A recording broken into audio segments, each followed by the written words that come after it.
Ready, start. It is very careful about preserving that reputation.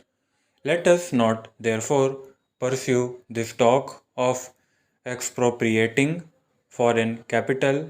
It is not worth it. We are not such a poor country as to go about indulging in tactics which will lose us the goodwill and the credit of the world, and which will perhaps leave a feeling of wrongdoing in our minds and hearts. Even inside our own country, we cannot think of schemes and policies in isolation. We deal, for example, with the Jamindari system and other schemes relating to land, what are referred to as schemes of social engineering cannot often be dealt with in the normal way of acquisition of land or property. We cannot acquire the whole land at once. We have to go about it gradually. We have to find out about our capacity to pay, and then the payment can be graded. That is when we acquire the property, as we did in the case of Jamindars. The relatively poor Jamindar gets full compensation 100%. Another person may get about 80%, the third 70, and the fourth 60. There is no trouble there, but let us look at the industrial and business ventures. We are acquiring the Imperial Bank. So far as I know, we are paying pretty full compensation in whatever form it may be. By not doing so, we may save a little money here and there, but it will injure us. It will be even more wrong in the case of the small owners not to give them full compensation.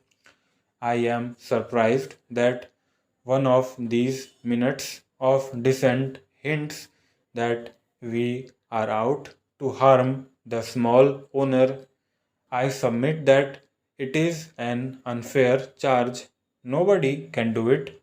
How can we, this parliament or this government, can anybody conceive of this parliament or any other legislature going out to harm the small owner?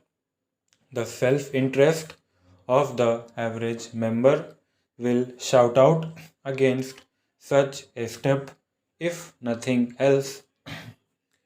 Coming to industrial property, our approach is that the government should never acquire any old plant except for the purpose of holding some strategic point for the benefit of planning.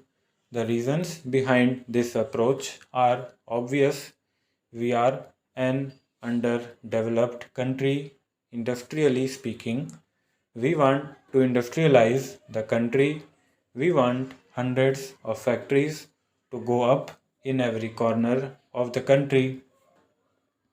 We are not going to acquire anything unless it comes in the way of our planning.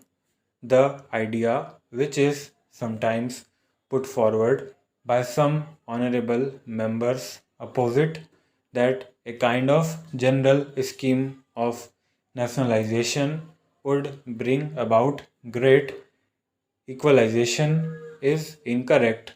Drastic equalization in that way simply means equalization of the lowest stage of poverty.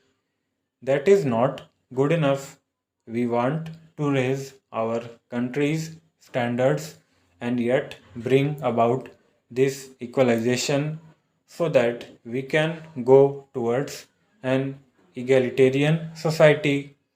The whole idea of nationalization does not come into the picture at all, except that when planning requires that some strategic point which comes in its way should be taken possession of, the state should control it.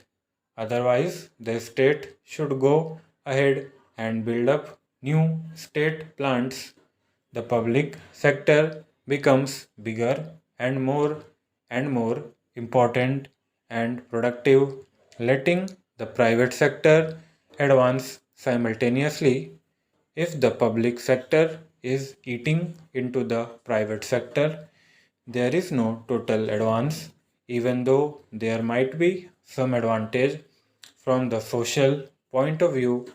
We shall only be losing our resources by shifting a factory from the private to the public sector. The House will forgive me if I often talk about atomic energy. I do that because I wish people to realize how the whole basis of our future industrial living pattern may be affected. I have no doubt that just as we were affected by the advent of steam and electric power, the advent of atomic power in the next 10, 15, or 20 years will make a vast difference to the running of all our factories. This is another reason why we should not go about wasting national resources in mere acquisition of property when we can build other plants which are more modern. And if we have to acquire property, we should pay just and equitable compensation.